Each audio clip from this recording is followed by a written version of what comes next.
ঘুম ভাঙার সাথে সাথেই আমি তোমাদের সামনে আজকে চলে এসেছি কত সকাল সকাল। শুভ সকাল বন্ধুরা, আশা করছি তোমরা সবাই খুব ভালো আছো, আর আমিও আছি ভালো আগের থেকে। মেয়ের শরীরটা খুব একটা ভালো নেই এখনও পর্যন্ত, তো দিচ্ছি আপডেট তোমাদেরকে। তার আগে একটা জিনিস দেখাই। সকাল সকাল মেয়ের ঘর পরিষ্কার করতে এসে দেখো একটা ব্যাগ, এটা অনলাইন থেকে মেয়ে নিয়েছে, ক্রিম কালারের। তো খুব কাছ থেকে তোমাদের দেখাচ্ছি। দেখো একটা সানফ্লাওয়ার দেওয়া আছে, এই সানফ্লাওয়ারটার পেছনে না একটা সেফটি পিন দেওয়া আছে, তোমরা চাইলে ব্যাগের যে কোনো পাশে এটাকে আটকে দিতে পারো। আর ক্রুশ বলে না কি, এরকম একটা উল দিয়ে বোনা সেই টাইপেরই কিন্তু দেখতে। তবে ব্যাগটার ভেতরে কোনো চেন দেওয়া নেই, চেন থাকলে আমার বেশি ভালো লাগতো। আর এই দেখো একটা হেয়ার ক্রিম নিয়েছে মেয়ে চুলটাকে স্মুথ করার জন্য, এটা লরিয়ালের। তো মেয়ে লাগিয়ে দেখবে রেজাল্ট ভালো হয় কি না। তবে এটার দাম অনেক, আমি সেই কারণে একটুখানি বিরক্ত হয়েছি মেয়ের ওপরে, যে এত দাম দিয়ে এটা না নিলেই পারতি।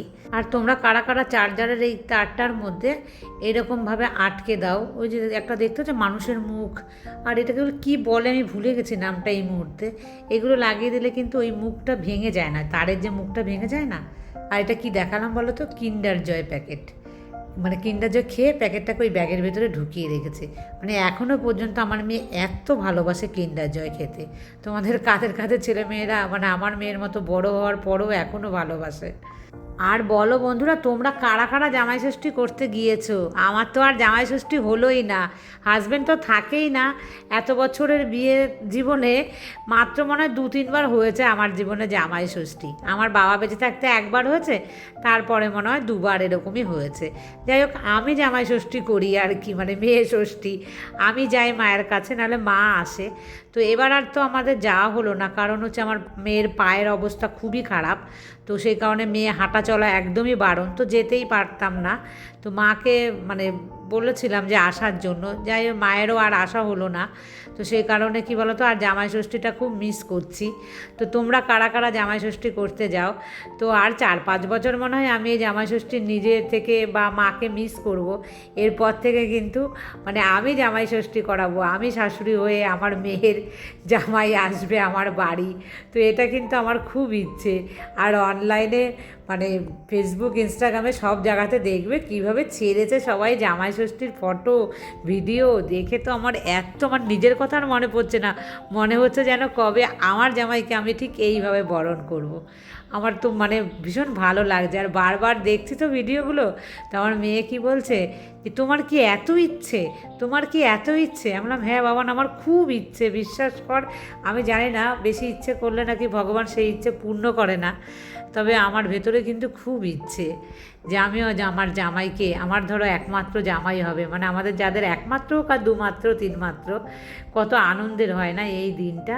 শাশুড়িরা খুব কষ্ট করে রান্না করে হাঁপিয়ে ঘেমে ভিজে এই গরমে যায়, তারপরেও তারা খুব খুশি মনে করে না এটা। বিয়ের পর তো চলে গেলাম কোয়ার্টারে, তো সেই কারণে অনেক বছর কিন্তু আমাদের হয়নি জামাই ষষ্ঠী। তো আমার বাবা মায়ের দুজনেরই খুব শখ ছিল জামাই ষষ্ঠীতে মেয়ে জামাই আসবে, আসতে পারতাম না, ওই একদিনের অনুষ্ঠানের জন্য অত দূর থেকে তো আসাটা সম্ভব ছিল না। তার উপরে কী বলো তো, এই সময়টা খুব গরম থাকে, সেই কারণে আর ওখান থেকে আমরা আসতাম না। আমরা পুজোর সময়ে কিন্তু ছুটিতে বাড়ি আসার চেষ্টা করতাম। আর বাবা খুব ভাবতো যে মেয়েটা কবে আসবে, সবার বাড়িতে শাক বাজে, উলু দেয়, এই সমস্ত দেখে কিন্তু তাদের মনটা খারাপ হয়ে যেত। তো প্রায় ধরো আমার বিয়ের মনে হয় 4-5 বছর তো হবে, সে তারপরে মানে ওই 4-5 বছর পরেই কিন্তু আমার প্রথম হয়েছিল জামাই ষষ্ঠী। তো বাবা খুব খুশি হয়েছিল, নিজে হাতে বাজার করেছিল। আমার বাবা বাজার করতে ভীষণ ভালোবাসতো। তো ওটাই ছিল আমার বাবার সাথে মানে ফার্স্ট আর লাস্ট জামাই ষষ্ঠী। তারপরে তো মানে বাবা তার পরের বছরও বেঁচে ছিলেন, কিন্তু আমাদের আর হয়নি জামাই ষষ্ঠী, মানে আসা হয়নি। তারপরে যখন আসা হলো ততক্ষণে আর কি আমার বাবা আর থাকলো না, বাবা চলে গেল, সে কারণে আর হয়নি। তো মা কয়েকবার করিয়েছে আমাদেরকে জামাই ষষ্ঠী, মা মায়ের মতন করে আমাদেরকে মানে খাওয়ানোর চেষ্টা করেছে। তারপরে কয়েকবার আমার বাড়িতেই আমার মাকে আমি আনা করাতাম যে জামাইও নেই, তুমিও একা, তো আমার এখানে চলে আসো, এখানে রান্না বান্না করে খাই। তো এই বছর তাই ভেবেছিলাম, কিন্তু যাই হোক যে কারণে মানে হলো না আমাদের 3জনের একসাথে, মানে আমাদের মা মেয়ে আর আমার মা, মানে আমরা মা মেয়ে।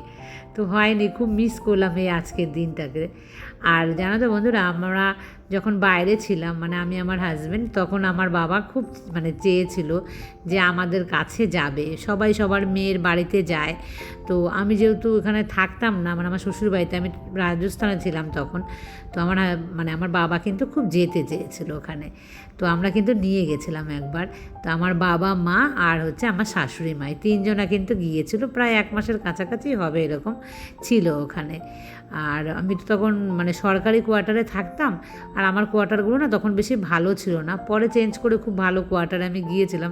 কিন্তু যখন মানে মায়েরা গিয়েছিল তখন কিন্তু আমি ওই একটা ভাঙাচোরা মতো কোয়ার্টারে ছিলাম, তাও 2টো বেডরুম ছিল। আর ধরো মা, বাবার, শাশুড়ি মা 3জনা, আর আমি, আমার মেয়ে আর আমার হাজব্যান্ড 3জনা। যাই হোক, অসুবিধা হয়েছিল না। উঁচু মানে ওপর নিচ করে, মানে চারপাই থাকে না ওখানে, তো জানোই সরকারি কোয়ার্টারে কীরকম থাকে, ওখানে তো খাট থাকে না। তো যাই হোক, ওইভাবে বেশ ভালোই ছিল। আর বন্ধুরা, এখন দেখো আমি রেডি হয়ে যাচ্ছি, মানে আশেপাশে কাজ কিছু আমি করে নিয়েছি। আর আজকে কিন্তু ভোরবেলা থেকে টিপ টিপ টিপ টিপ ঝিরঝির জোরে, মানে নানা রকম কিন্তু বৃষ্টিটা হচ্ছে। আর হেনা কিন্তু কাজ করছে পেছনে, মানে ওর হয়ে গেছে মোটামুটি কাজ। হেনা যখন এসেছিলো তখন বৃষ্টিটা বন্ধ হয়েছিল একটু, তো এখন কিন্তু আবার বৃষ্টি পড়া শুরু হয়েছে। তো আমি যাব বাজারে। তোমরা জামাই ষষ্ঠীতে সবাই তো স্পেশাল খাবার খাবে, আমার তো আর স্পেশাল নেই, কারণ হচ্ছে আমার কিন্তু ঘরে একটু মাছ সবজি কিচ্ছু নেই। আজকে এই বৃষ্টির মধ্যেই আমাকে যেতেই হবে। তোমরা তো জানোই যে মেয়ের শরীরটা ভালো নেই, তো ওটার তো একটু টাইম লাগবে, যেহেতু লিগামেন্টে লেগেছে সে কারণে। তো যা যা ডক্টর বলেছে সেগুলো আমি সমস্ত করছি। এর মধ্যে আবার আর একটা বিপদ কি দেখো, যে মেয়ের আবার জ্বর চলে এসছে। তো আবার ওকে প্যারাসিটামল দিতে হলো, মানে আর ভালো লাগছে না, কেন যে জ্বরটা আসলো, ওর ঠান্ডাটাও আবার লেগে গেছে। তো এই দুটো মিলিয়েই না ওর কী বলো তো, জ্বরটা মনে হয় এসছে। তো মেডিসিনটা দিয়েছি। আর তোমরা বলেছো আমাকে একটু মায়ের মন্দিরে পুজো দিতে, আমার বাড়ির সামনে যে পুজো। আর সুদেশ না আমাকে বলেছিল, এটা কি হয়েছে বলো তো বন্ধুরা, তার আগে বলি, দেখো এখানে না ইট নামছে, আমাদের তো ছোট্ট গলি, তো এত বড় একটা গোধা পড়া দেখো গাড়ি ঢুকিয়ে দিয়েছে। তো এই গাড়িটার জন্য কিন্তু এখানে যেন আবার 10 মিনিট আমি হেনা দুজনা মিলে দাঁড়িয়ে আছি, যে যাব কিভাবে না সরলে। আধ ঘন্টা আগে থেকে কিন্তু আমি দেখেছি যে এই গাড়িটা এখানে মানে ইট নামাচ্ছে, তো আমি ভেবেছি মানে হয়ে গেছে। আর এই বৃষ্টি জল কাদার মধ্যে কি ঘেন্না লাগছে বন্ধুরা, তোমাদের কি বলবো। কিন্তু একদম অসহায় নারীর মতন যেন আমি আজকে যাচ্ছি। হেনাও কাজ করে বাড়ি চলে গেল, আমি হেনাকে টাটা জানালাম, দিয়ে এবার আমি যাচ্ছি বাজারে। আনলাম কী করবো, হেনাও বললো আমাকে যে দিদি আজকে নয় তুমি বাড়ি থেকে কিছু রেখে দাও। আমি ওই বৃষ্টির মধ্যে বাড়িতেও কোনো মাছ আলা আসেনি, তো সেই কারণে কিন্তু আমি নিতে পারিনি। আর বলে নিই, আমি মানে আমাকে সুদেশনা যে বলেছিল হনুমান মন্দিরে পুজো দিতে, তো খুব ভেবেছিলাম যাব, কিন্তু বাধা পড়ে গেছে আমার, আমি পুজো দিতে পারবো না, সেই কারণে আমি যেতেও পারছি না জানো তো। বা ঘরের যে একটু আমার গৃহের যে পুজো, সেখানে করে যে একটু আমি ঈশ্বরের কাছে প্রার্থনা করব, পুজো দিতে আর পারছি না করতে। তো এমনি আমি জানাচ্ছি। তো আমি মানে আমার ঠিক হয়ে গেলে আমি যাব মন্দিরে পুজো দিতে। আর তোমরা সবাই আমাকে এত ভালোবাসা দিয়ে তো সবাই উইশ করছো না, ভীষণ কিন্তু মানে আমার ভালো লাগে, যে খুব মনে হয় তোমরা আমার খুব কাছের, আর আমার মনে হয় আপন, যে তোমরাও কিন্তু আমার মেয়ের জন্য সবাই মানে আমার মেয়েকে এত ভালোবাসো, যে তোমরা কিন্তু সবাই তার জন্য প্রে করো। আর দেখেছো বৃষ্টি জল কাদার মধ্যে ঘেন্নায় একদম গা যেন গিন গিন করছে। আবার এই যে টোটোতে বসে আছি দেখো স্কুলের সামনে, টোটোওয়ালা আবার গেছে ঝিঙে আনতে, সে আবার ঝিঙে কিনে আনলো, ওখানে আবার 2-3 মিনিট আমি বসে থাকলাম। তারপর দেখো আসার সময় আমি যেন বন্ধুরা আজকে কিন্তু ব্রেড নিয়ে এসেছি, একটু আনহেলদি খাবার আজকে খাবো। আর কটা বাজে দেখেছো ঘড়ির কাঁটাতে, এখন কিন্তু ঘড়ির কাঁটাতে 10:30 বেজে গেছে। তো আর ইচ্ছে করছে না যে রুটি, মানে আমি অবশ্য আটা মেখে রেখে যাইও নি, মনে মনে প্ল্যানই ছিল যে একদম ঝটপট কিছু একটা খেয়ে নেব। না হলে ঘরে ভেবেছিলাম আজকে সকালবেলা মুড়ি আর চানাচুর এই দুটো মেখে খেয়ে নেবো, মাঝে মাঝে ভালোই লাগে না। তো আসার সময় হঠাৎ একটু মনে পড়লো যে ডিম তো ঘরে থাকেই আমার, তো ব্রেড নিয়ে নিই। তো এটা খেতেও কিন্তু বেশ ভালোই লাগে। তবে ব্রাউন ব্রেড খুঁজছিলাম, দোকানদার বললো বেলা 12টার পরে আসবেন পাবেন। আমি বললাম বেলা 12টায় আবার যাবো আমি আনতে ব্রাউন ব্রেড। তো যাই হোক এটাই নিয়ে চলে এসে ছোটো একটা ব্রেড। খুব একটা কিন্তু আমি খেতে পারি না ব্রেড, জানো তো, আমি 1টা থেকে 2টো, এর বেশি আমি খেতে পারি না। তবে মেয়ে ভীষণ ভালোবাসে এইভাবে বানালে। তো দেখো 1টা নয় 2টো ডিমের মধ্যে যে কটা হয় সে কটাই কিন্তু আমি এখন বানাবো। আর মধুমিতা আমাকে বলেছিল যে ঠাকুরের বাসন আমি কি দিয়ে মাজি, তো তো আমি না এটা দেখাবো যে পেতলের বাসন কী দিয়ে মাজলে পরে খুব পরিষ্কার থাকে। তো একটা আমি ব্লগে কিন্তু সেটা শেয়ার করবো বলে এখন আর কিছু বলছি না, একদম হাতে নাতে দেখাবো, দেখবে খুব ভালো কিন্তু কাজ হয় ওটাতে। আর এখন দেখো ব্রেকফাস্ট নিয়ে নিয়েছি, মেয়ে বললো একটুখানি সস দাও, না হলে ভালো লাগবে না খেতে। আমি আর সস নিলাম না, আমি শুধু দুটো ব্রেড নিয়েছি আর নিয়েছি মৌসুম্বি। এই দেখো বাজার থেকে একটা বড় কাতলা মাছের মাথা, জ্যান্ত কাতলা মাছের মাথা এনেছিলাম, কিন্তু ভেবেছিলাম আজকে বানাবো। যাই হোক, ওটা হচ্ছে কাটাপোনা মানে রুই মাছ। আর এখানে দেখলে যে কই মাছ আর হচ্ছে চিংড়ি মাছ, আর এটা লোটে মাছ। আজকে অনেক দিন পর লোটে মাছ পেয়েছি, মেয়ে পাগল করে দিয়েছে লোটে মাছ। আমি পাচ্ছিলামই না বাজারে, যে 2-1 দিন গিয়েছি, তো আজকে পেয়ে গেছি, নিয়েছি। আর এই দেখো ব্যাগ ভর্তি করে আজকে আমি সবজি নিয়ে এসেছি, কারণ আমার ঘরে একটুও সবজি নেই, তো সেই কারণে নিয়ে এসেছি। মেয়ে আমার সবজি দেখে বলছে, মাম্মা তুমি এত সবজি নিয়ে এসছো? বললাম হ্যাঁ আমি এত নিয়ে এসেছি, কারণ আমি এখন অনেক দিন বাজারে যাব না। আর মানে বাজারে যাওয়ার কথা বললে আমার একদম ভাল লাগছে না, জানো তো, কারণ বাজার থেকে আসলেই তো হবে না, তারপরে আমার কিন্তু এগুলোকে গুছিয়ে ধুয়ে তুলতে মানে আমার জীবন বেরিয়ে যায়। তবে একদিন জীবন বেরিয়ে গেলে কিন্তু দেখো 1 কিলো নিয়ে এসেছি গাঁটি কচু, মেয়ে ভীষণ ভালোবাসে খেতে, বলছি তোকে মন ভরে গাঁটি কচু দিয়ে মাছের ঝোল খাওয়াবো। আর দেখেছো বন্ধুরা কত সবজি নিয়ে এসেছি, মেয়েকে একটা ফটো তুলে নিয়েছে, মেয়ে বলছে এত সবজি মামা আমি কতদিন পর দেখলাম। আর কই মাছ আমাকে একজনা কে বললে যে এই মাছটাকে খুব ভালো করে ঘষলে সাদা হয়ে যাবে, তো বিশ্বাস করো আমি প্রচুর ঘষেছি, আমি আর এর থেকে বেশি ঘষতেই পারি না।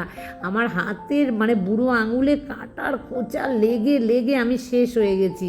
পারলে আমার মনে হচ্ছিল একটা নতুন স্কচ ব্রাইট দিয়ে আমি মাছগুলোকে ঘষি, কিন্তু মানে যতক্ষণ ওই লোদ ভাব থাকে না, একটা আঠালো তো সেটা যখন কেটে যায় তারপরে কিন্তু আমি ওর হাল ছেড়ে দিই, লবণ দিয়ে ঘষে হাতের কিন্তু আঙুলের অবস্থা খারাপ করে দিই আমি। তো যাই হোক, আমি এই অবধিই পারি, এর বেশি আমি এটা একদমই করতে পারি না, জানো তো। আর এই গাঁটি কচু দিয়ে বানাচ্ছি না, গন্ধ কিন্তু খুব সুন্দর বেরিয়েছে ওটার। আর এই দেখো লোটে মাছের ঝুড়ো, তো এই লোটে মাছের ঝুড়ো তোমাদের বলেছি আমি ভালো পারিও না, তো যাই হোক আমি যা পারি মেয়ে তাতেই খুশি, তো বানিয়েও ফেলেছি দেখো। তার সাথে পটল ভাজাও করে নিয়েছি একটু, আর বেগুন ভাজা, তোমরা দেখবে ছোটো ছোটো বেগুন কিনেছিলাম, একজন বললো ওনার বাড়ির বেগুন নাকি, বললো ছোটো হলো বৌদি বেগুনটা ভালো হবে। আর এই দেখো লোটে মাছের ঝুড়ো এখানে করেছি, কীরকম হয়েছে না দেখতে। আর এই দেখো কাটি কচু দিয়ে কই মাছের ঝোল, মেয়ে খেয়ে বলেছে দারুণ মাম্মাম, কই মাছটা তো ফাটাফাটি তুমি রান্না করেছো, আর লোটে মাছ তো মানে আমি অল্পই খেয়েছি, শুধু মেয়েকে বারবারই দিয়ে যাচ্ছি। আমি বললাম খা মন ভরে, ওখানে গেলে তো আর পাবি না খেতে।